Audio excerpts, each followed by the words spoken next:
नमस्कार दोस्तों। तो कैसे हो आप लोग। तो दोस्तों इस वीडियो में हम डिस्कस करने जा रहे हैं जीओए अकाउंट्स के मोस्ट इंपॉर्टेंट क्वेश्चंस। तो दोस्तों ये जीओए अकाउंट्स के जो क्वेश्चंस हैं, इसके अलावा ये क्वेश्चंस आपके एचपी जूनियर ऑडिटर या फिर पंचायत समिति में जो ऑडिटर्स की वैकेंसीज निकलती हैं वहाँ पे भी ये क्वेश्चंस आपसे पूछे जा सकते हैं। तो ये दोस्तों पार्ट 24 है जीओए अकाउंट सीरीज़ का। अगर आपने इससे पुराने पार्ट्स नहीं देखे और सिलेबस नहीं देखा है तो एक बार प्ले लिस्ट में जाएँ, वहाँ पे आप जीओए अकाउंट्स करके सर्च कर सकते हैं प्ले लिस्ट में।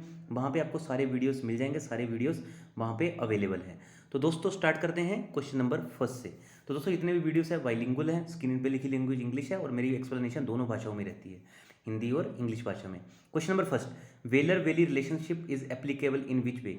तो ये वेलर और वेली का रिलेशनशिप अगर आपको बैंक या फाइनेंशियल इंस्टीट्यूशन से रिलेटेड पूछा जाता है तो किस वे में ये एप्लीकेबल होता है। तो राइट आंसर होगा keeping articles in safe custody with bank. तो जनरली क्या होता है, सपोज करो आपने बैंक से कभी लॉक कर लिया, ठीक है। जब कभी भी आप लॉक कर लेते हो तो क्या कर रहे हो आप, अपना कुछ जो भी आपका मटेरियल है या फिर आप कह सकते हो कि सपोज करो कुछ लोग लॉकर में अपना कुछ ज़मीन के कागजात या फिर कुछ सिक्योरिटीज़ वगैरह रखते हैं। तो क्या करते हैं वो, keeping articles in safe custody with bank. अपना वो उनको ये लगता है कि जो बैंक का लॉकर है वो कंपैरेटिवली सेफर है, वहाँ पे इतना इजीली वहाँ पे जो चीज़ें हैं वो इधर उधर नहीं हो पाएंगी। तो यहाँ पे क्या हो रहा है कि कुछ आपकी जो आर्टिकल्स है, कुछ आपका जो चीज़ें ऐसी जो सिक्योरिटी वाली चीज़ें वो अपने बैंक के पास रखती हैं। तो यहाँ पे जो रिलेशनशिप बनता है वो वेलर वेली का बनता है। और वेलर वेली का मतलब यही होता है कि जब कोई आप अपना आर्टिकल अपनी खुद की इच्छा से किसी बैंक या फिर फाइनेंशियल इंस्टीट्यूशन में जमा करते हो। मूव करेंगे नेक्स्ट क्वेश्चन की ओर। Question number second, digital banking is characterised by which among the following. तो दोस्तों डिजिटल बैंकिंग इनमें से आपको बताना है कि कौन सा करेक्टरिस्टिक बताता है। तो दोस्तों डिजिटल बैंकिंग आपने बहुत बार सुना होगा, इवन कभी आप बैंक की ब्रांच में विजिट करते हो या फाइनेंशियल इंस्टीट्यूशन की ब्रांच में विजिट करते हो तो वहाँ पे लिखा होता है यूज डिजिटल बैंकिंग प्रोडक्ट्स। तो दोस्तों इवन कोविड में भी हमने देखा था कि मैं खुद भी बैंक में पासबुक प्रिंट करवाने अपनी गया था, तो उन्होंने बोला था कि आप ऑनलाइन ई पासबुक वगैरह देख लीजिए। तो दोस्तों वो सारी चीज़ें किस में आती है, डिजिटल बैंकिंग में आती हैं। तो अभी बैंक ज़्यादा से ज़्यादा डिजिटल बैंकिंग को प्रमोट कर रहा है। तो बेसिकली इसमें क्या होता है डिजिटल बैंकिंग में, it is an alternative electronic channels which can be used by customers at their convenience to carry out banking operations. तो बैंक तो कस्टमर्स जो भी उनको लगता है कि फाइनेंशियल ट्रांजैक्शन करनी है या फिर नॉन फाइनेंशियल ट्रांजैक्शन करनी है तो वो एट देयर डोर स्टेप खुद ही कर सकते हैं। तो इसके लिए डिफरेंट ऐप्स आते हैं, जैसे एसबीआई की आपने योनो ऐप सुनी होगी, वहीं पे बैंक ऑफ बड़ौदा की एम कनेक्ट आती है, तो पीएनबी की पीएनबी वन आती है। तो बहुत डिफरेंट ऐप्स भी आने लगी हैं अब हर बैंक की। तो मेरे ख्याल से वो अच्छी चीज़ है, आप घर बैठे ही अपना खुद का अकाउंट खुद से मैनेज कर सकते हो। मूव करते हैं थर्ड क्वेश्चन की ओर। The difference between ATM card and debit card is what. तो दोस्तों बहुत सी बार ये क्वेश्चन पूछा भी जाता है कि एटीएम कार्ड और डेबिट कार्ड में क्या डिफरेंस होता है। तो राइट आंसर होगा इसका ऑप्शन सी। तो debit card can be used in online transactions, POS transactions and ATM withdrawals, whereas ATM cards can be used only for ATM withdrawals. तो ATM cards होते हैं वो सिर्फ एटीएम विड्रॉल के लिए यूज़ होते हैं, अपने एटीएम से पैसा निकालना है तभी यूज़ होंगे। बट जो डेबिट कार्ड होंगे वो क्या होते हैं, वो आप ऑनलाइन ट्रांजैक्शन कर सकते हो, लाइक पीओएस। पीओएस मतलब पॉइंट ऑफ सेल। कभी कभी आपने देखा होगा बहुत सी टाइम आप स्वैपिंग कर देते हो कार्ड को, तो वो आपका पीओएस ट्रांजैक्शन के अंदर आता है, या फिर आप डेबिट कार्ड के थ्रू पैसा भी इवन निकाल सकते हैं। बट एटीएम कार्ड से सिर्फ पैसा ही निकलेगा और ऑनलाइन ट्रांजैक्शन पीओएस ट्रांजैक्शन कुछ भी नहीं होगा। मूव करेंगे फोर्थ क्वेश्चन की ओर। In which the subscription and repurchase is available on a continuous basis. तो आपको बताना है सब्सक्रिप्शन और रीपरचेज कंटिन्यूस बेसिस में किस में अवेलेबल होता है। तो आप मतलब ही समझ गए, ओपन फंडेड या फिर आप कह सकते हो ओपन एंडेड फंड, ओईएफ भी बोला जाता है। इनमें बेसिकली क्या है, जब आपका मन है आप सब्सक्राइब कर सकते हो, जब आपका मन है तब आप रिपरचेज कर सकते हो। इसमें कंटिन्यूसली ये सारी चीज़ें अवेलेबल होती हैं। मूव करते हैं फोर्थ क्वेश्चन की ओर।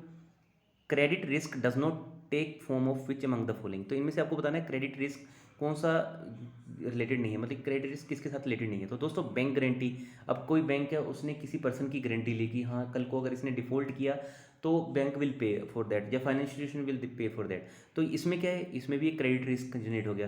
ट्रेजरी ऑपरेशन, कुछ ट्रेजरी से रिलेटेड ऑपरेशन है, वहाँ पे भी कुछ ना कुछ क्रेडिट रिस्क जनरेट हो जाता है। Cross border exposure, cross border exposure मतलब आपने बहुत सी टाइम सुना होगा बीजी और एलसी इशू होती हैं। एलसी होती हैं बेसिकली क्रॉस बॉर्डर एक्सपोजर के लिए। सपोज करो किसी पर्सन को चाइना से या फिर यूएस से कोई सामान खरीदना है, तो बैंक के थ्रू वो क्रेडिट लेगा, तो वहाँ पे एलसी यूज़ होगी, लेटर ऑफ क्रेडिट।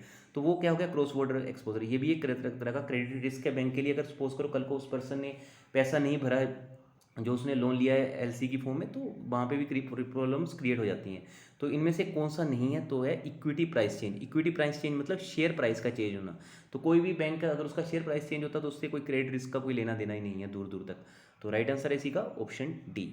मूव करते हैं नेक्स्ट क्वेश्चन पे। नेक्स्ट क्वेश्चन पे मूव करने से पहले यही कहना चाहता हूँ कि चैनल को सब्सक्राइब नहीं किया है, सब्सक्राइब कर लें, साथ में बेल आइकन को प्रेस कर लें। इसके अलावा आप चाहें तो इंस्टाग्राम और टेलीग्राम पे ज्वाइन कर सकते हैं, वहाँ पे आपको हर वीडियो के अपडेट्स साथ के साथ मिलते रहते हैं।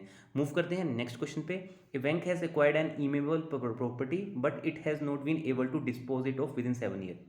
तो किसी कोई बैंक है, उसने बेसिकली क्या किया, इमूवेबल प्रॉपर्टी को एक्वायर कर लिया। मतलब कि किसी पर्सन ने बैंक का लोन नहीं चुकाया तो जनरली बैंक क्या करते हैं, उस प्रॉपर्टी को क्या करते हैं, एक्वायर कर लेते हैं विद द हेल्प ऑफ जो भी इनकी असेट रिकंस्ट्रक्शन कंपनीज होती हैं। What remedy is available to the bank. तो बैंक के पास क्या रेमेडी है, अगर उसने 7 साल के अंदर अंदर उसको ई ऑक्शन के थ्रू अभी बेचा नहीं है और अपना पैसा जो उस प्रॉपर्टी को बेच के उस लोन को क्लोज करना पड़ेगा या फिर जितना भी उसको सेटल करना पड़ेगा, तो किया नहीं है, तो इस सिचुएशन में क्या करना पड़ता है, तो इस सिचुएशन में it seeks RBI permission which has authority to extend by 5 year. तो इस केस में बैंक क्या करता है, बैंक आरबीआई के पास जाता है और आरबीआई के पास अथॉरिटी होती है कि वो उसको +5 कर दे, मतलब कि 5 साल तक आगे इंक्रीज कर दे। मूव करते हैं नेक्स्ट क्वेश्चन की ओर, क्वेश्चन नंबर 7 की ओर। तो दोस्तों जितने मस्त तरीके से, जितने अच्छे तरीके से मैं आपको इतने जीओए अकाउंट्स के क्वेश्चन पढ़ाता हूँ, आई डोंट थिंक कि कोई इतना आपको अच्छा कोई चैनल मिला होगा अभी तक। तो अगर वीडियो प्लीज़ अच्छी लगे तो लाइक करना और अपने दोस्तों के साथ जरूर शेयर करना, और चाहें तो आप चैनल को सब्सक्राइब भी कर सकते हैं। रीजनल रूरल बैंक्स री licensed for banking business under which. तो आपको बताना है कि रीजनल रूरल बैंक को जो बैंकिंग लाइसेंस मिलता है वो किसके अंडर मिलता है। तो रीजनल रूरल बैंक्स क्या होती हैं, जिनको बेसिकली आरआरबीस बोला जाता है। तो आपने देखा होगा बहुत सी बार आरआरबी पीओ, आरआरबी क्लर्क की वैकेंसीज भी निकलती रहती हैं। वहीं पे अगर मैं बात करूं एचपी की, तो एचपी का जो रीजनल रूरल बैंक है, तो आपको पता होगा कहाँ पे है, मंडी में है, ठीक है ना, जो मेन हेडक्वार्टर है उसका। तो इनको लाइसेंस कहाँ से मिलता है, तो लाइसेंस मिलता है इनको under banking regulation act, BR act, ठीक है। बीआर एक्ट अगर पूछा जाए कौन से ईयर का है, तो बीआर एक्ट 1949, और आरबीआई एक्ट है 1934। Next question is RBI is nested by a board which consist of. तो आरबीआई जनरली एक बोर्ड से बनता है, ठीक है। आरबीआई में बेसिकली बोर्ड होता है, जिसमें बेसिकली कौन कौन होता है, सबसे पहले पता होगा आपको, गवर्नर होते हैं, फिर 4G मतलब कि 4 गवर्नर, डिप्टी गवर्नर होते हैं, ठीक है, इनको 4DG बोला जाता है। Then all are nominated by central government and RBI. तो ये जनरली नॉमिनेट किए जाते हैं सेंट्रल गवर्नमेंट और आरबीआई के कंसर्न के थ्रू। मूव करते हैं नेक्स्ट क्वेश्चन की ओर। Credit operations of banking system are generally guided by whom. तो क्रेडिट ऑपरेशंस होते हैं, ठीक है, जो भी क्रेडिट देना है वो जनरली किसकी गाइडेंस के थ्रू ऑपरेट होते हैं। Number 1 directives of RBI. तो आरबीआई के भी डायरेक्टिव्स होते हैं, ठीक है। आरबीआई आपने देखो बहुत सी टाइम पीएसएल करता है, that is priority sector lending, ठीक है। प्रायोरिटी सेक्टर लैंडिंग मतलब कि जो भी गरीब तबके के लोग हैं तो उनके लिए कुछ कम दर्जे पे उनको ब्याज दिलवाना, ये सब आरबीआई डायरेक्ट करता है, ठीक है। क्रेडिट ऑपरेशन मतलब कि जो भी लोन से रिलेटेड या एडवांस से रिलेटेड ऑपरेशन है। Next is instructions of government. तो सरकार की भी आपने देखा होगा बहुत सी टाइम इंस्ट्रक्शन होती हैं, लाइक कोई सरकार कोई स्कीम निकालती है तो उस पर हम इतने % सब्सिडी देंगे, आपने बहुत सी बार ये चीज़ें सुनी होंगी, तो ये भी उसके अंडर आता है। Banks own policy. तो बैंक की खुद की भी पॉलिसी होती है कि कितना उनको माइक्रो क्रेडिट करना है या फिर सेल्फ हेल्प ग्रुप से इनको लोन प्रोवाइड करना है। मूव करते हैं 10th क्वेश्चन की ओर। Which of the following is the internal factor influencing pricing. तो इनमें से कौन सा इंटरनल फैक्टर है जो इन्फ्लुएंस करता है प्राइसिंग को। तो राइट आंसर होगा price elasticity of the demand of product. तो जिस प्राइस की जितनी ज़्यादा डिमांड बढ़ जाएगी, तो ओबियस जिसकी सपोज करो कोई प्रोडक्ट है, उसकी डिमांड इतनी ज़्यादा बढ़ गई पर उसकी सप्लाई इतनी ज़्यादा नहीं है, तो क्या होगा, ओबियस चीज़ है, उस प्राइस की अगर डिमांड बढ़ गई और सप्लाई इतनी नहीं है तो बेसिकली उसका जो प्राइस होगा वो बढ़ जाएगा। So it is the right answer. Right answer क्या है, option A, price elasticity of the demand of the product. 11th question is when a bank lends money to the corporate person the relation between bank and corporate person is. अगर कोई bank किसी corporate person या फिर कोई किसी industries के person को कोई लोन देता है, तो बैंक और दैट कॉर्पोरेट पर्सन के बीच में क्या रिलेशन बनता है। तो बैंक क्या है, बैंक इज यहाँ पे क्रेडिटर है और जो कॉर्पोरेट पर्सन है दैट इज डेबिटर। मतलब कि बैंक ने यहाँ पे क्रेडिट दिया है, क्रेडिट मतलब एडवांस दिया है, और जो कॉर्पोरेट पर्सन है वो डेबिट में आ जाता है, ठीक है। तो मतलब कि बैंक का जो अकाउंट है वो क्रेडिट में चला जाता है, और वहीं बात करें कॉर्पोरेट पर्सन की तो उसका अकाउंट डेबिट में चला जाएगा, तो वो बन जाएगा डेटर और बैंक बन जाएगा क्रेडिटर। मूव करते हैं 12th क्वेश्चन की ओर। तो it is the last question of the video. An electronic database of certificates the equivalent of digital yellow pages is called as what.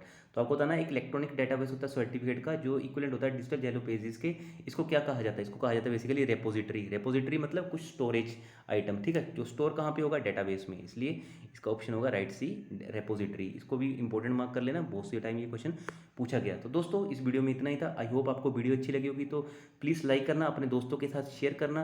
अगर चैनल पर पहली बार आए होंगे तो चैनल को सब्सक्राइब करना, और कमेंट करके अपनी फीडबैक जरूर देना कि आपको वीडियो कैसी लगी, या कोई भी डाउट हो, कोई भी क्वेरी हो तो वो भी जरूर बताना।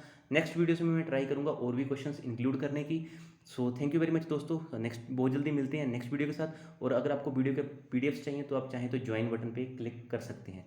तो चलिए दोस्तों, इस वीडियो में इतना ही सा। बहुत जल्दी मिलते हैं हम नेक्स्ट वीडियो के साथ। और हाँ, अपना कीमती समय मुझे देने के लिए आपका बहुत बहुत धन्यवाद। So keep loving us, keep supporting us, because together we can make a huge difference. God bless you all.